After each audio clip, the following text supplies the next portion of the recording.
The evening rush at the Gilded Note had begun, and Sophia Chen balanced 3 plates of seared scallops along her arm with the precision that came from years of practice. The restaurant hummed with the soft chatter of the city's wealthiest residents, their jewelry catching the light from the crystal chandeliers overhead. A grand piano sat in the corner, its polished surface reflecting the warm glow of the room. Sophia moved between the tables with grace, her black uniform blending into the background as she delivered each dish with a smile and a quiet, "Enjoy your meal." No one paid her much attention beyond a brief nod or the occasional thank you. That was how it always was at the Gilded Note. The staff were meant to be invisible, efficient ghosts that made everything run smoothly without being noticed. As she cleared a table near the piano, Sophia paused for a moment, her fingers hovering over the half-empty wine glasses. The pianist, Mr. Reynolds, was playing Debussy's Clair de Lune, his fingers dancing over the keys. She knew every note, could feel the melody in her bones, could spot the small mistakes he made that no one else seemed to notice. "Chen, table 12 is waiting," her manager, Tom, called from across the room, breaking her trance. Sophia quickly gathered the dishes and hurried back to the kitchen. As she pushed through the swinging doors, the chaos of clattering pots and shouting chefs replaced the refined atmosphere of the dining room. "You were watching Reynolds again," her co-worker, Liz, said with a knowing smile as they loaded dirty plates into the industrial dishwasher. Sophia shrugged. "I like the music. You always get this look on your face when you listen to him play, like you're somewhere else." Because she was somewhere else, back in her childhood home, sitting at her mother's old upright piano, the keys yellowed with age but the sound still pure and beautiful. Back when her fingers were smaller but just as precise, playing pieces far beyond her years while her mother looked on with pride. "Order up for table 23, the head chef called, and Sophia was back in the present, grabbing the plates and returning to the dining room. The restaurant was especially busy tonight. The annual Arts Patron Charity Gala was being held in the private dining room, bringing together the most influential supporters of the city's cultural scene. Sophia had been assigned to help with the event, which meant serving even wealthier, even more important people than usual. As she approached the private room with a tray of champagne flutes, she overheard Tom speaking urgently on his phone. "What do you mean he's not coming? The gala starts in an hour." He paced back and forth, running a hand through his thinning hair. "Reynolds is sick, and now you're telling me our backup is stuck in traffic? This is a disaster." Sophia felt a flutter in her chest. Mr. Reynolds wasn't coming. The piano would sit silent during the most important event of the year. She continued into the private dining room, distributing champagne while stealing glances at the baby grand piano that had been specially brought in for tonight's performance. The room was being transformed by the event staff. White roses in tall vases, name cards written in gold calligraphy, programs listing the evening's entertainment and auction items to benefit the city's arts education programs. Sophia recognized some of the names on the guest list from newspaper articles and magazine covers. Madame Beaumont, the retired opera singer who now funded scholarships. Dr. Kwan, the surgeon whose family foundation restored the old theater downtown. And even Maestro Laurent, the famous conductor whose orchestra was the pride of the city. "They're all coming to hear the music," Tom muttered to himself as he checked the room. "Half of them are only donating because Reynolds promised to play that new piece." Sophia wanted to say something, to offer a solution, but years of being overlooked had taught her to stay quiet. Instead, she finished setting up her section and returned to the main dining room to serve her regular tables. The next hour passed in a blur of orders and polite smiles. Through the kitchen doors, Sophia caught glimpses of Tom's growing panic as he made call after call, trying to find a replacement pianist. The guests for the gala were beginning to arrive, greeting each other with air kisses and handshakes that sealed business deals and social alliances. "Did you hear?" Liz whispered as they passed each other. "The backup pianist was in a fender bender. He's fine, but he won't make it tonight." Sophia's heart raced.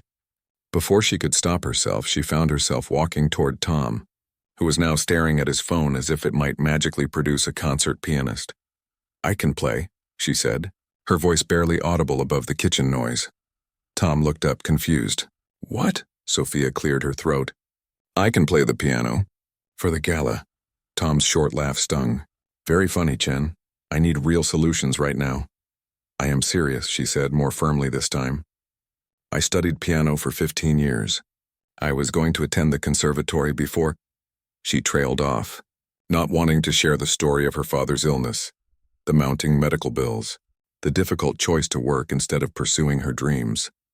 Tom looked at her as if seeing her for the first time. You're telling me you can play like Reynolds?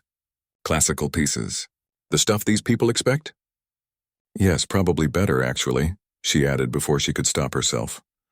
Tom narrowed his eyes, clearly weighing his desperate situation against his disbelief. Prove it. Now. 5 minutes later, Sophia sat at the main dining room's piano during a brief lull in service. Her hands shook slightly as she positioned them over the keys. It had been years since she'd played on an instrument this fine, though her fingers still found their daily practice on the worn keyboard she kept in her tiny apartment. She began with a simple Bach prelude, her muscle memory taking over as the familiar notes filled the room.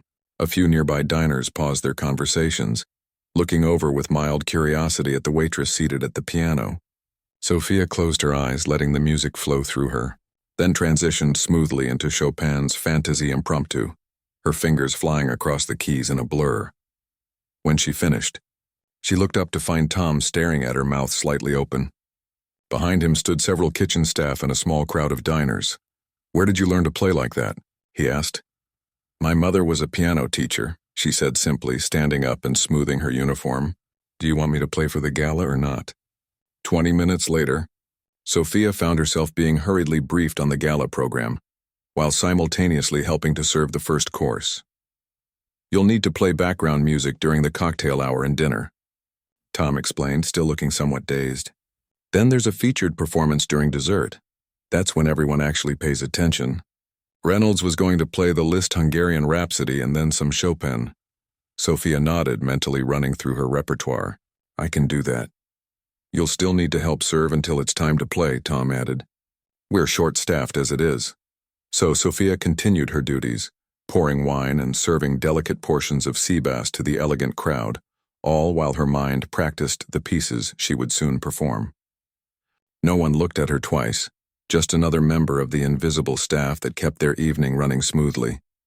As she worked, she overheard snippets of conversation about the missing pianist.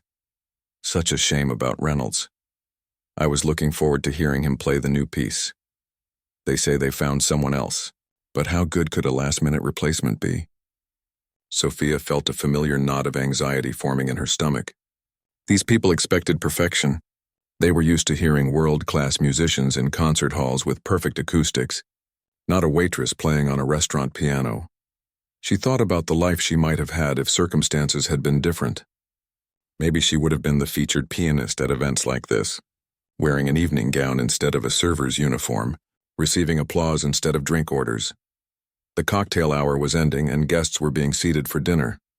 Sophia helped place the elaborate centerpieces, then slipped away to the smaller service piano in the corner, meant for background music during the meal.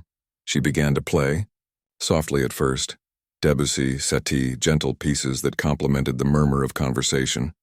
No one seemed to notice the change in musician, which was both a relief and a small disappointment. She was just part of the ambiance, like the flowers and the candles. As she played, she watched the room. These were people who moved through life with confidence, who never doubted they belonged in spaces like this.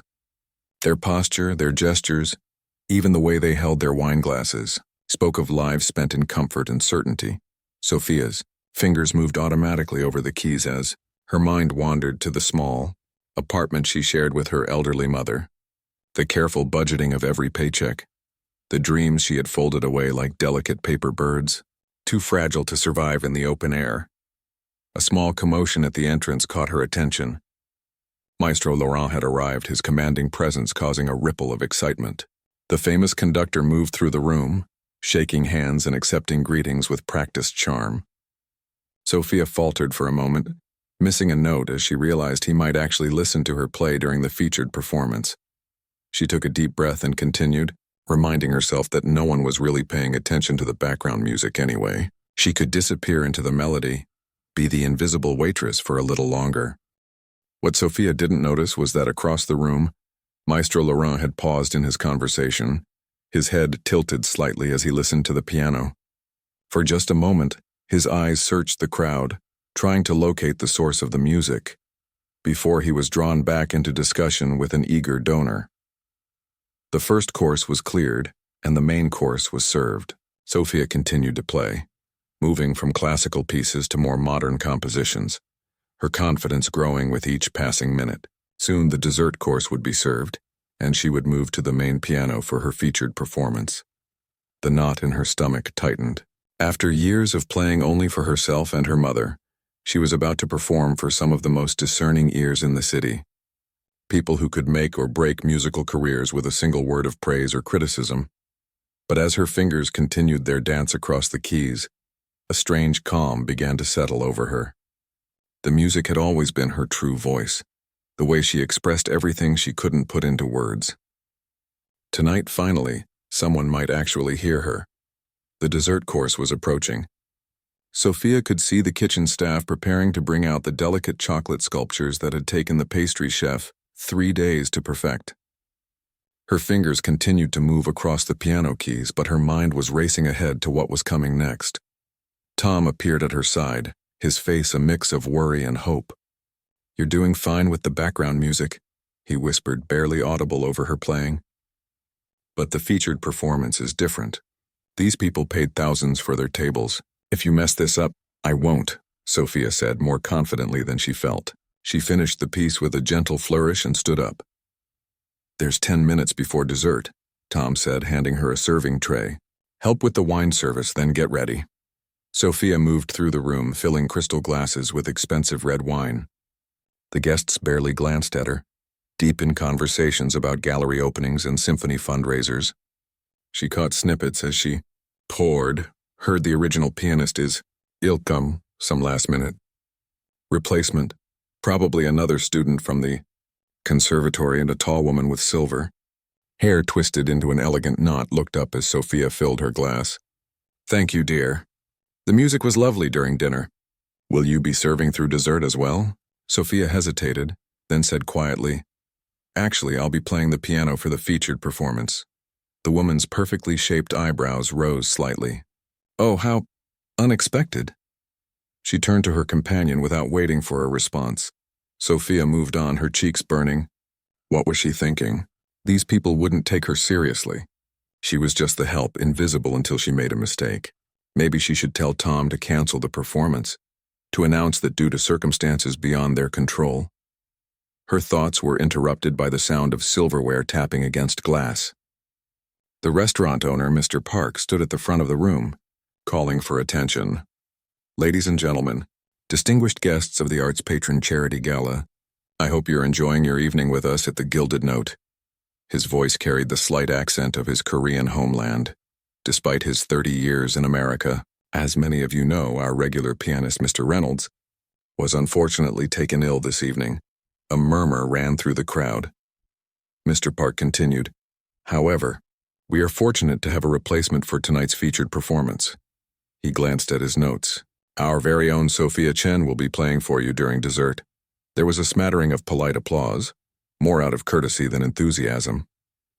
Sophia stood frozen by the wall, still holding her serving tray. Across the room, she saw Liz give her an encouraging thumbs up.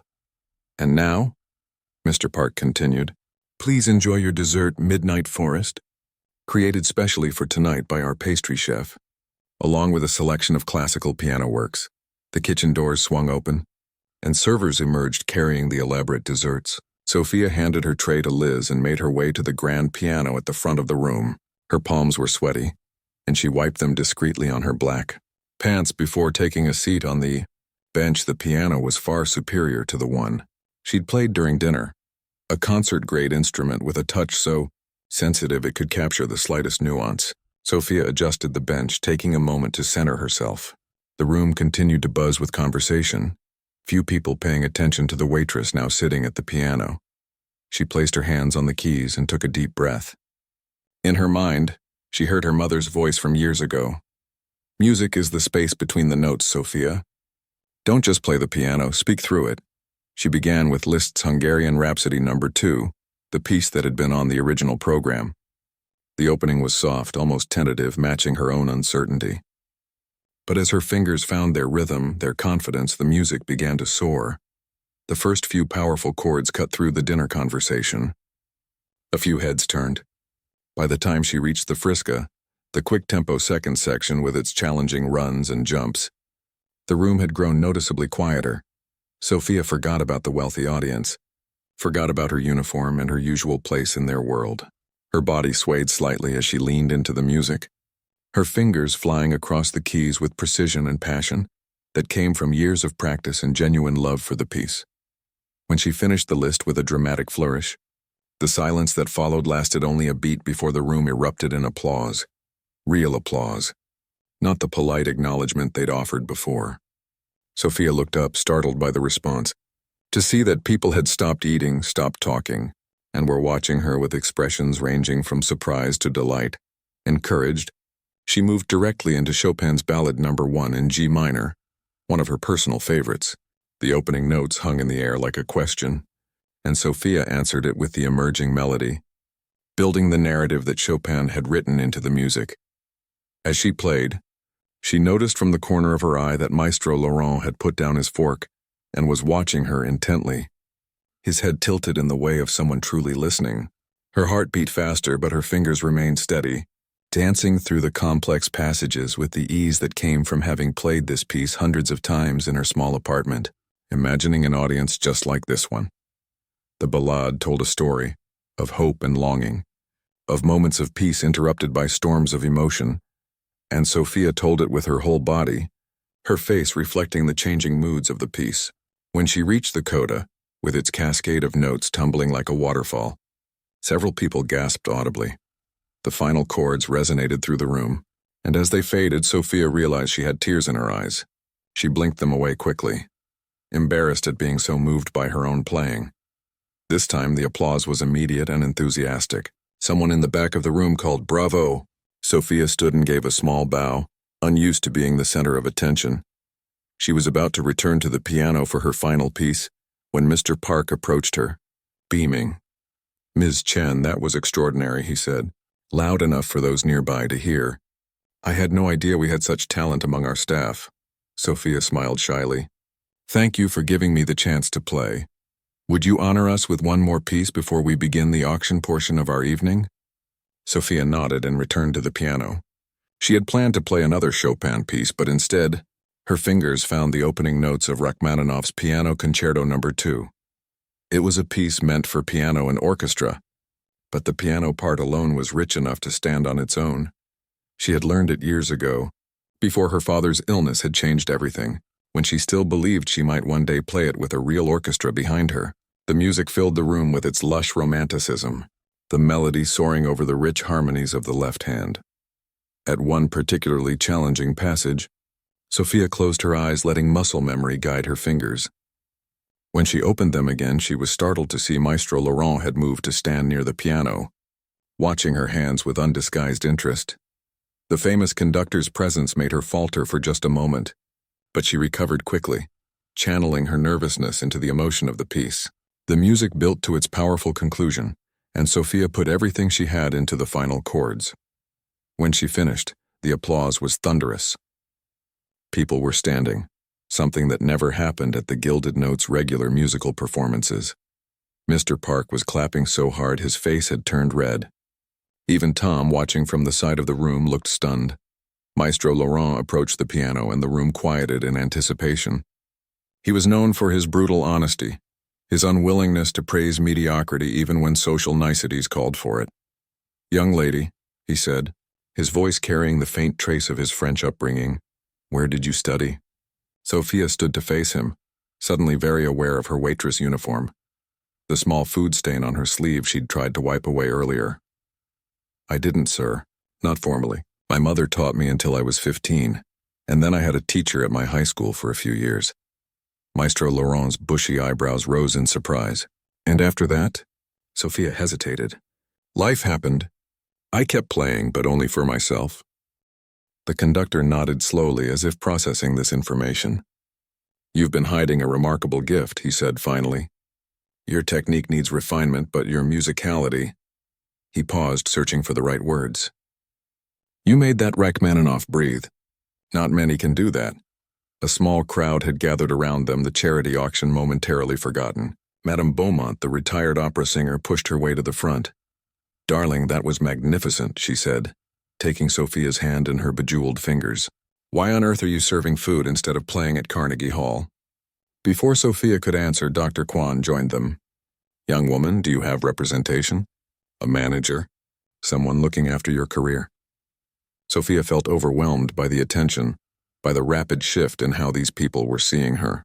An hour ago she had been invisible to them. Now they were looking at her as if she were someone important, someone with value beyond her ability to refill water glasses without interrupting conversations.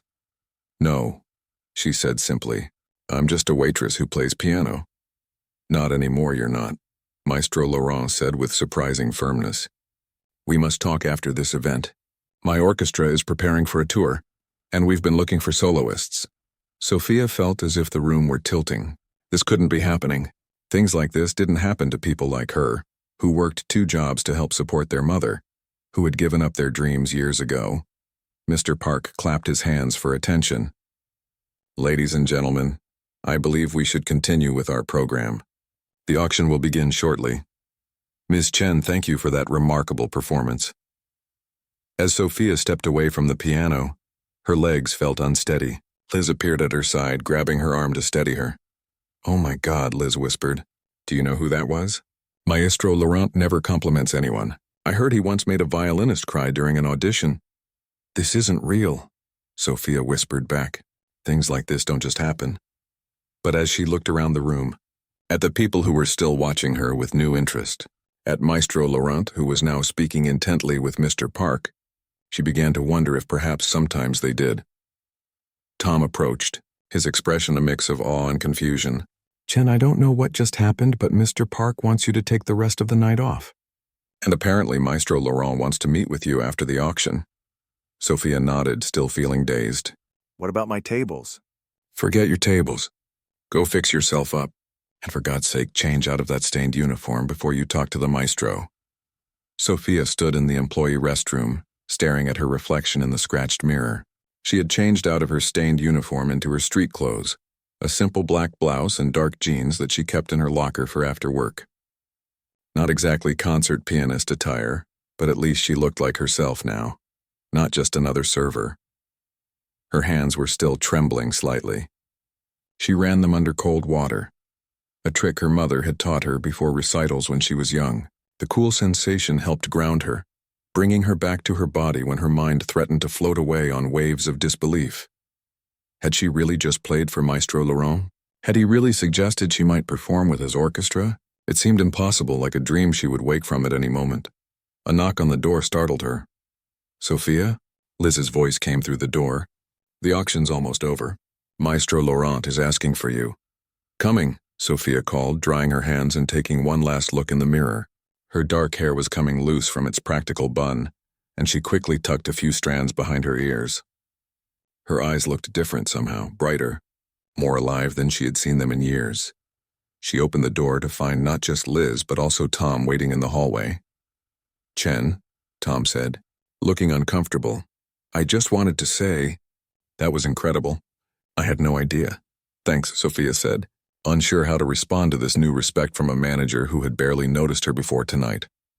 "Mr. Park is talking about making you a regular performer," Tom continued.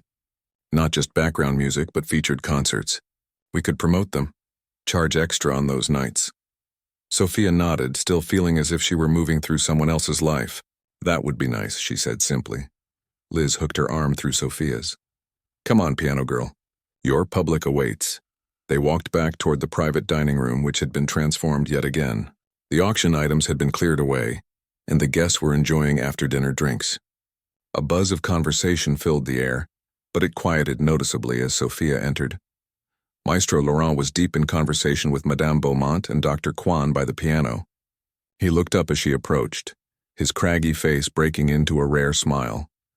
"Ah, here she is," he said, gesturing for Sophia to join them. Our unexpected discovery of the evening. Sophia moved toward them, feeling uncomfortably exposed without her uniform, without the invisibility it had always provided in this room. "Mademoiselle Chen," Maestro Laurent said, switching to the formal address. We have been discussing you. I hope that's a good thing, Sophia said, attempting a smile. Very good, Madame Beaumont assured her, patting her arm. We've been trying to understand how someone with your talent has remained hidden all this time. It's quite the mystery. Sophia looked down at her hands, pianist's hands her mother had always called them, with long fingers and strong wrists. It's not really a mystery, she said quietly. Life just took a different turn than I expected. Tell us, Dr. Kwan said, his voice gentle but direct. Sophia took a deep breath. She wasn't used to sharing her story, especially not with strangers, but something about the genuine interest in their faces made her continue. My mother was a piano teacher, she began. She taught me from the time I was 4. Music was everything in our house. We didn't have much money, but we had the piano. When I was 17, I was preparing to audition for scholarships at music schools. She paused, the memories still sharp despite the years that had passed. And then my father got sick. Really sick. The medical bills, she shook her head. Insurance covered some, but not enough. My mother had to stop teaching to care for him. I picked up work wherever I could, waitressing nights and weekends, office temp jobs during the day. The scholarship deadlines came and went. Your father? Madame Beaumont asked gently. He passed away 3 years ago, Sophia said. By then I was used to working. Mom and I had debts to pay off. The idea of music school seemed like something from another life. Maestro Laurent was watching her intently. But you continued to play. It wasn't a question, but Sophia answered anyway. Every day. I have an electric keyboard in my apartment. It's not the same as a real piano, but it keeps my fingers moving. And your mother? She is well?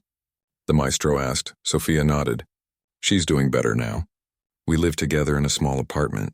She still has some health issues of her own, but she's stable. Dr. Kwan exchanged glances with Madame Beaumont. Young lady, he said, our foundation provides grants to exceptional musicians. We would be very interested in discussing how we might support your development. Sophia felt a flutter of hope, quickly followed by practicality. That's very kind, but I have responsibilities. My job here, my mother. You misunderstand, Madame Beaumont interrupted. We're not suggesting you abandon your responsibilities. We're offering to help make room in your life for your music again. Before Sophia could respond, a commotion near the door drew everyone's attention. A young woman in an expensive-looking suit was making her way through the crowd, stopping to speak with various guests. She carried a professional camera and was accompanied by a man with a small notebook. Local press, Dr. Kwan explained. They always cover the gala. Good publicity for the charity. The reporter spotted their group and made her way over, her expression curious. Excuse me, she said. I'm hearing rumors about an incredible performance earlier. Would you be the pianist everyone's talking about? She asked, looking directly at Sophia. Sophia felt her cheeks warm. I just filled in because the regular pianist was sick. Ms. Chen is being modest, Maestro Laurent said. She delivered one of the most moving interpretations of Rachmaninoff I've heard in years, and she did it without any formal training beyond high school. The reporter's eyebrows rose. May I ask you a few questions? And perhaps get a photo of you at the piano? Sophia looked uncertainly at the maestro, who nodded encouragingly. Of course, she said, though her stomach tightened at the thought of more attention. The next 15 minutes passed in a blur. The reporter, whose name was Valerie, led Sophia back to the piano for photos, then asked questions about her background, her musical influences, and her discovery that evening. Sophia answered as honestly as she could, though it felt strange to talk about herself so much. When Valerie asked her to play something brief for a video clip, Sophia chose a short Chopin prelude, her fingers finding the familiar notes easily despite her nervousness. People gathered around to watch, many of them filming with their phones. Sophia kept her eyes on the keys, focusing on the music rather than the audience. When she finished, she was startled by the enthusiastic applause. That was wonderful, Valerie said. One last question. What happens next for you? Will you be performing again soon? Before Sophia could say she had no idea, Maestro Laurent stepped forward. Ms. Chen will be auditioning for a special performance with my orchestra next month, he announced. I think the audience will be quite captivated by her unique talent. Sophia looked at him in surprise. He hadn't mentioned this during their earlier conversation. Really? Valerie asked, clearly excited by this development. That's quite an honor. The symphony rarely features unknown soloists. She won't be unknown for long. the maestro said confidently. Not after your article comes out, and certainly not after she plays with us. As Valerie thanked them and moved on to interview other guests, Sophia turned to the maestro. I didn't realize, you hadn't mentioned an audition? I'm mentioning it now, he said with a small smile. Unless you're not interested? Of course I'm interested, Sophia said quickly. But I've never played with an orchestra.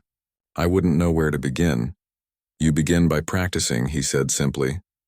I'll have my assistant send you the music tomorrow. We're performing Tchaikovsky's Piano Concerto No. 1 next month.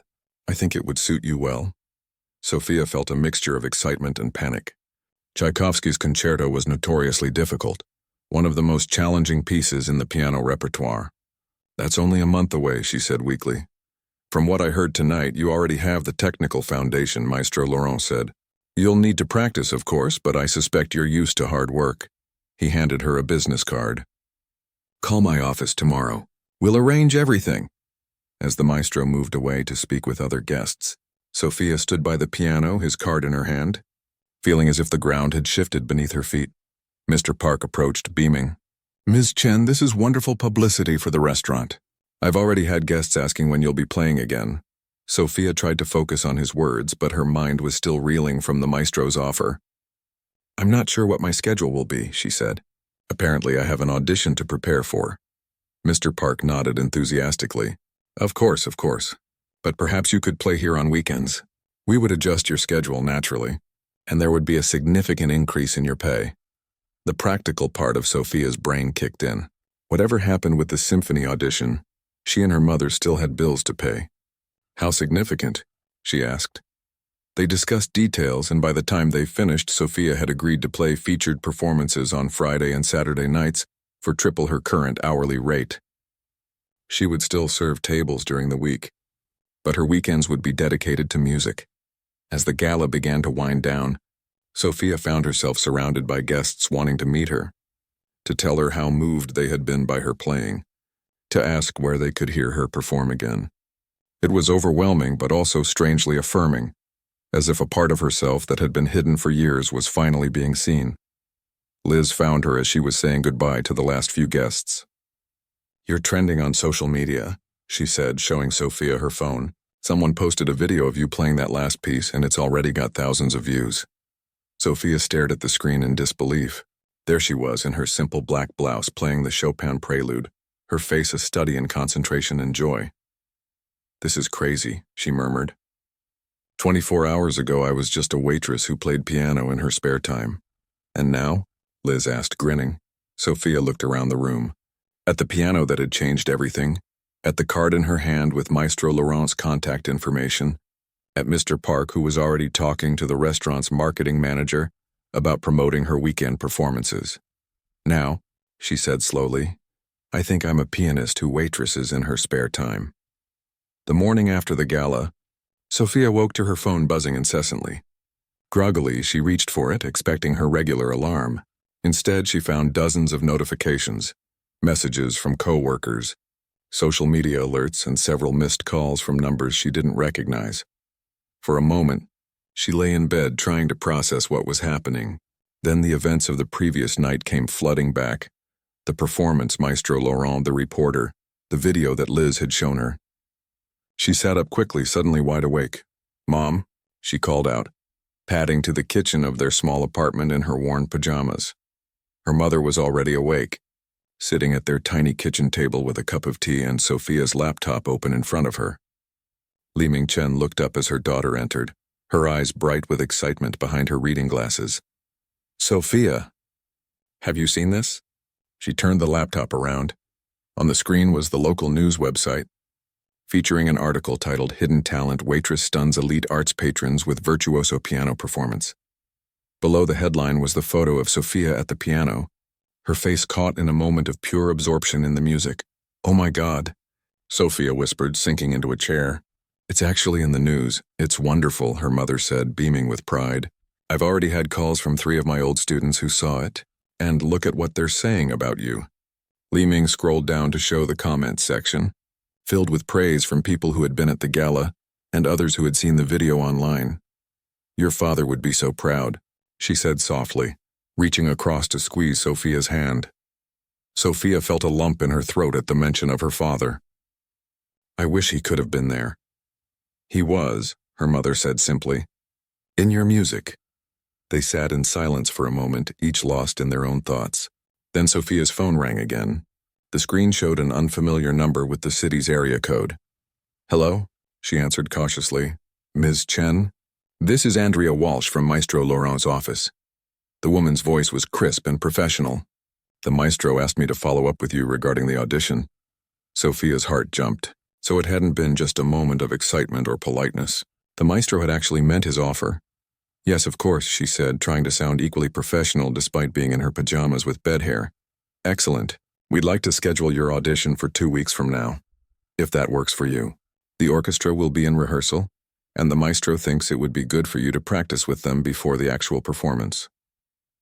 2 weeks, even sooner than the month he had mentioned. Sophia's mind raced, calculating the practice time she would need. The work shifts she would have to adjust. That should be fine, she said, grabbing a pen to jot down the details as Andrea continued. I'll email you the score today along with some notes from the maestro. Do you have access to a proper piano for practice? The maestro mentioned you have a keyboard at home. Sophia hesitated. Her electric keyboard was fine for keeping her skills sharp, but it wasn't adequate for preparing a concerto.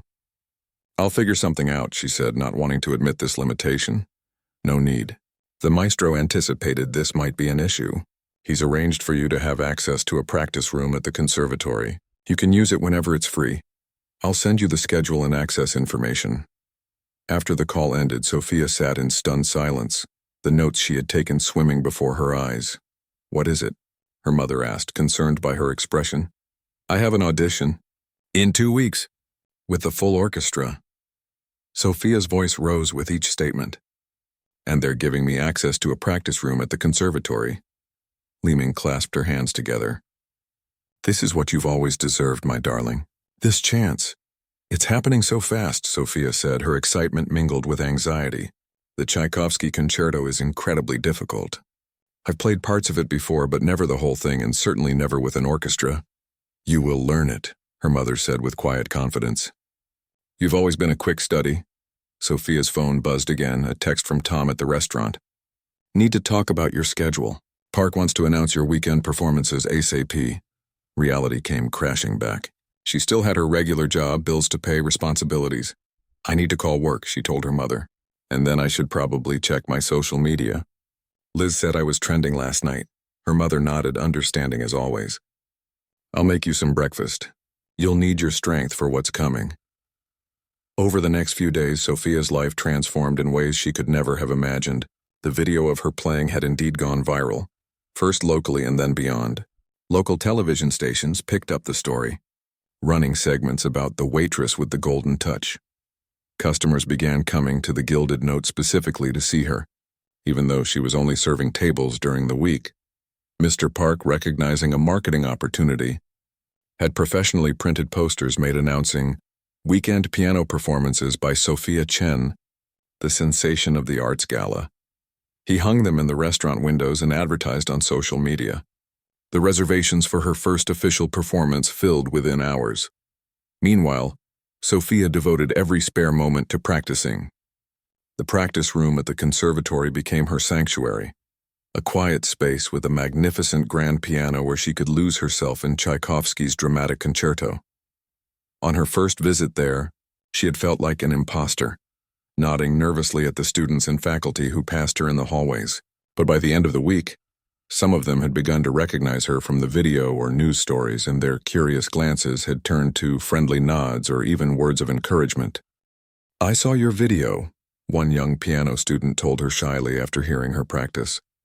You're amazing. Completely self-taught after high school? That's unbelievable. Sophia had smiled, touched by the girl's admiration. Not completely self-taught. My mother gave me a strong foundation, and music has always been part of my life. A week after the gala, Sophia arrived at the restaurant for her first official performance as a featured pianist rather than a server. Mr. Park had arranged for a different uniform, a simple black dress instead of the server's attire, and had cleared her schedule so she could focus solely on the music. Full house tonight, he told her proudly as she arrived. And Maestro Laurent called to say he might stop by to hear you play. Sophia's nervousness doubled at this news. Playing for the regular diners was one thing. Playing knowing that the maestro might be evaluating her progress was quite another. She made her way to the piano, aware of the expectant glances from the diners. As she sat down, she noticed a small bouquet of flowers on the bench with a card. "Play your heart out. Liz and the staff." The simple gesture brought tears to her eyes. Her co-workers, who had barely known her name a week ago, were now her biggest supporters. Tom had rearranged the serving schedule to allow as many of them as possible to hear parts of her performance during their shifts. Taking a deep breath, Sophia began to play. She had chosen a program that showcased her range: Bach for precision, Chopin for emotion, and a bit of Gershwin for accessibility. As she played, she felt the familiar sensation of disappearing into the music, of becoming simply a conduit for something larger than herself. The audience response was everything Mr. Park had hoped for. Between pieces, the applause was enthusiastic, and when she finished her final number, a particularly challenging Liszt piece that she had been saving for a special occasion, the diners gave her a standing ovation. As she took her bow, she spotted Maestro Laurent at a corner table, his expression thoughtful as he applauded with the others. He beckoned her over after she had finished acknowledging the crowd. "Your technique has improved even in this short time," he said as she approached his table. "You're practicing hard." "Every day," Sophia confirmed. "The conservatory piano is amazing. Thank you for arranging that." The maestro nodded. "And the Tchaikovsky? How is that coming along?" "I've learned the first movement," she said. "I'm still working on the cadenza. It's quite challenging." "As it should be," he said with a small smile. "But I have no doubt you'll master it. You have the one thing that cannot be taught: musicality. The rest is just practice." His confidence in her abilities was both flattering and terrifying. "I won't let you down," she promised. "I know you won't," he said simply. "Now, I believe you have admirers waiting to speak with you." He gestured toward a group of diners who were hovering nearby, clearly hoping to talk to her. Among them, Sophia recognized Dr. Kwan and several other people who had been at the gala. The next hour passed in a blur of congratulations and questions. People wanted to know where she had studied. She hadn't. If she had recordings available, she didn't. And when she would be performing with the symphony, she explained about the upcoming audition. Dr. Kwan pulled her aside toward the end of the evening. "Ms. Chen, I wanted to let you know that our foundation has approved a grant for you," he said. "It will cover lessons with a top teacher, plus a stipend to reduce your work hours so you can focus more on your music." Sophia stared at him in disbelief. "That's incredibly generous, but No buts," he interrupted gently. "This is what our foundation does: identifies extraordinary talent and helps nurture it. You are exactly the kind of artist we exist to support." As Sophia walked home that night, the cool evening air a welcome relief after the warmth of the restaurant, she tried to make sense of how completely her life had changed in just a week. From invisible waitress to featured performer, from giving up on her dreams to having them handed back to her, expanded beyond anything she could have imagined. Her phone buzzed with a text from her mother. "How did it go tonight?" Sophia smiled and typed back, "Amazing. I'll tell you everything when I get home." As she walked, she mentally ran through sections of the Tchaikovsky concerto, her fingers moving in silent practice at her sides. The audition was just a week away now, and despite the maestro's confidence, she felt the pressure of the opportunity he had given her. But beneath the anxiety was a current of pure joy. The path that had seemed closed to her had suddenly reopened, and she was walking it with more confidence and support than she had ever thought possible. When she reached their apartment building, Sophia paused to look up at the night sky, barely visible through the city lights. "I'm playing again, Dad," she whispered. "Really playing. And people are listening." Somewhere in the distance, she heard the faint notes of a piano through an open window. Someone else practicing late into the night, chasing their own dreams. The sound made her smile. She wasn't alone in her passion, had never been alone in it. And now, finally, she had found her way back to the community of music she had thought lost to her forever. With renewed determination, she headed inside to tell her mother about her triumph and to practice just a little more before sleep claimed her. The cadenza wasn't going to master itself after all, and Sophia Chen was not about to waste this second chance. The day of the audition arrived with a mix of rain and pale sunshine. The weather as unsettled as Sophia's nerves. She had barely slept the night before, running through difficult passages of the Tchaikovsky concerto in her mind, her fingers twitching against the blankets as if they were piano keys. "You're ready," her mother assured her over breakfast, watching as Sophia picked at her food without really eating. "You've practiced more in these 2 weeks than most people do in 2 months." Sophia nodded, trying to believe it. The past 14 days had been a blur of practice sessions, weekend performances at the restaurant, and private lessons with Professor Reyes, a renowned piano teacher whose fees were covered by Dr. Kwan's foundation. The professor had been impressed by her natural talent, but had pushed her hard to refine her technique for the concerto. "Remember what Professor Reyes told you," her mother continued, seeing her anxiety. "The orchestra is not your enemy, they're your partners in the music." Sophia smiled weakly. "I know, it's just, I've never even rehearsed with an orchestra before, and today I'll be playing with one of the best in the country. What if I can't keep up? What if I miss my entrance after the orchestral introduction?" Li Ming reached across the table to take her daughter's hand. "You won't. Music is in your blood, Sophia. Trust it to carry you through." 3 hours later, Sophia stood in the wings of the concert hall where the orchestra rehearsed, listening to them tune their instruments. The sound was both thrilling and intimidating. So many individual voices coming together to form a single powerful entity. And she was expected to stand against that wave of sound, to ride it rather than be swept away. Maestro Laurent spotted her and beckoned her to join him on stage. As she walked out, she felt the curious eyes of the orchestra members. They had been told about her, of course, the waitress with the extraordinary talent. But this was their first time seeing her in person. "Ms. Chen," the maestro said formally, "welcome. We're eager to hear you play." He gestured toward the grand piano that waited at the front of the stage. It was larger than any she had played before, a full concert grand with the lid raised on its longest stick to project the sound out to the hall. Sophia took her seat, adjusting the bench as she'd been taught. She placed her hands on the keys, taking comfort in their cool, familiar feel. This, at least, was the same as every other piano she had played, 88 keys, waiting for her touch to bring them to life. Maestro Laurent raised his baton, and the orchestra began the dramatic opening of the concerto. Sophia counted the measures silently, preparing for her entrance. When it came, she brought her hands down on the keyboard with confident power, the famous opening chords ringing out across the hall. What followed was unlike anything she had experienced before. Playing with the orchestra was not like practicing alone. It was a conversation, a dance, a joining of forces. When the full orchestra played, she could feel the vibrations of their sound through the floor and into the piano itself. When they quieted for her solo passages, the sudden space they created felt like a spotlight, intensifying both her freedom and her responsibility to the music. There were moments when she faltered, a rushed passage here, a missed note there, but she recovered quickly, her focus absolute. Professor Reyes had trained her to play through mistakes without letting them derail her performance, and now that training proved its worth. When they reached the cadenza, the extended solo passage near the end of the first movement, Sophia closed her eyes briefly, centering herself. This was the most technically demanding section, the part she had practiced until her fingers ached. As she launched into it, she felt a curious sense of calm replace her earlier nerves. The notes flowed from her fingers as naturally as breath, each one leading inevitably to the next.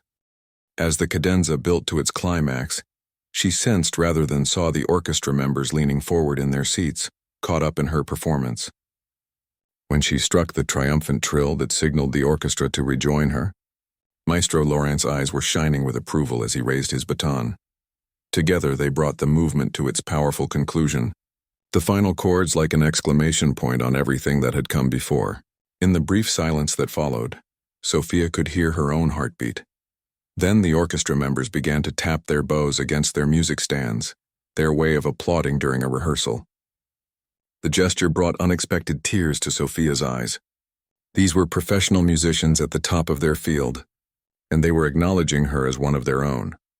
Maestro Laurent let the moment continue for several seconds before raising his hands for silence. "Ms. Chen," he said, and there was a new warmth in the formal address. I believe we have found our soloist for next month's concert." A ripple of agreement ran through the orchestra. The concertmaster, a stern-looking woman with silver hair who had been watching Sophia intently throughout the performance, nodded her approval. "You'll need to work on the second and third movements.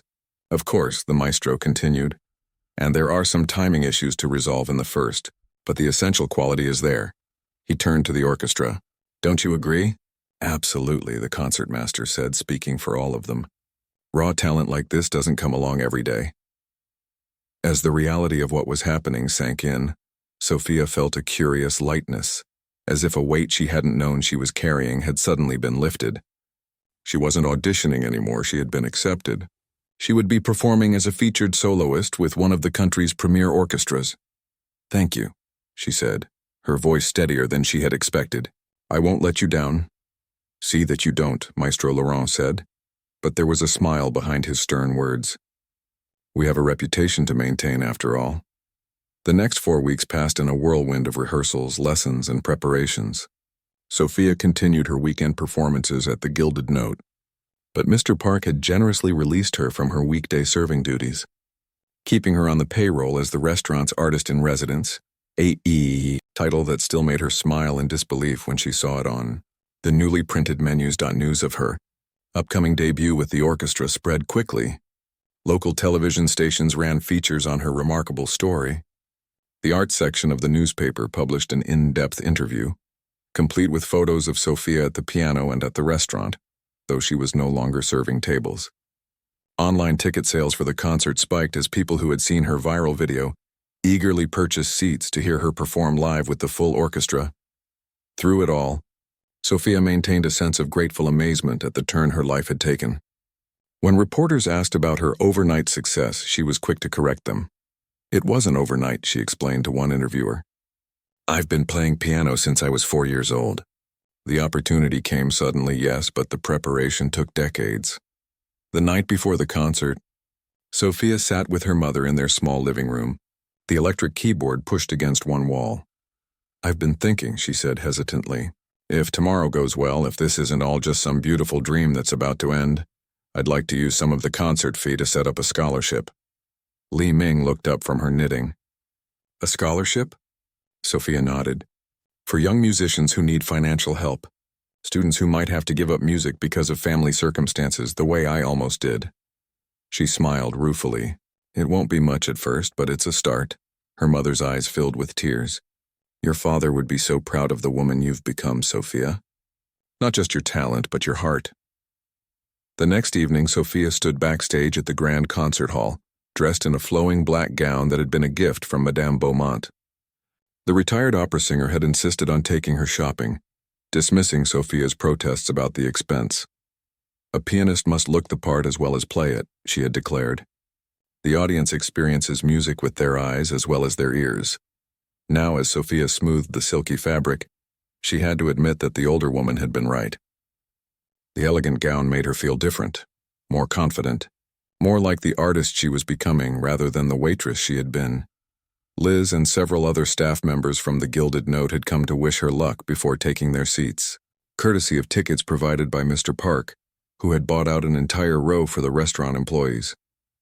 Dr. Kwan and the foundation board members were in the front section, and somewhere in the crowd was her mother, who had insisted on buying her own ticket rather than accepting the complimentary one offered to family members of the performers. "I want to support your first concert properly," she had said. "As a paying audience member, just like I always dreamed I would be." As the orchestra began tuning up on stage, Maestro Laurent appeared beside Sophia. "Nervous?" he asked.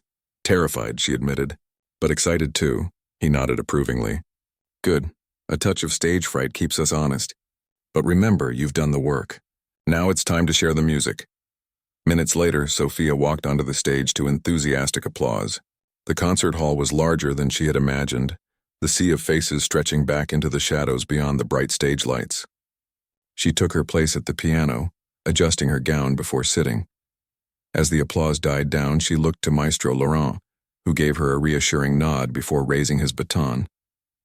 The orchestra began the dramatic opening of the Tchaikovsky concerto. the familiar notes now carrying the weight of all the hours of practice, all the years of playing, all the dreams deferred and now incredibly fulfilled. When her moment came to join them, Sophia's hands found the keys with absolute certainty.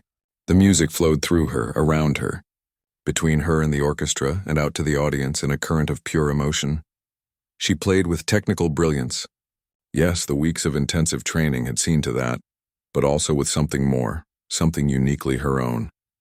She played with the joy of someone who had found her way back to her true path. She played with the depth of feeling that comes from knowing what it means to lose something precious and then, against all odds, to regain it. And as the final triumphant notes of the concerto rang out across the hall, as the audience rose to their feet in thunderous applause, as bouquets of flowers appeared at the foot of the piano, Sophia Chen knew that her life had been transformed irrevocably. Not by fame or success, welcome as those were, but by the simple, profound truth that she had rediscovered. She was, and had always been, a pianist. Everything else, waitress, daughter, caregiver, survivor, was part of her story, but this, the music that poured from her hands and heart, was her essence. As she stood to acknowledge the audience, her eyes found her mother in the third row, tears streaming down her face as she applauded her daughter's triumph. Sophia bowed deeply, offering her performance up as a gift, to her mother who had sacrificed so much, to her father whose memory lived on in her music, and to the girl she had once been, practicing on a worn upright piano and dreaming of exactly this moment. The circle was complete. The waitress who had dazzled the elite crowd with her unexpected piano mastery had become the artist she was always meant to be.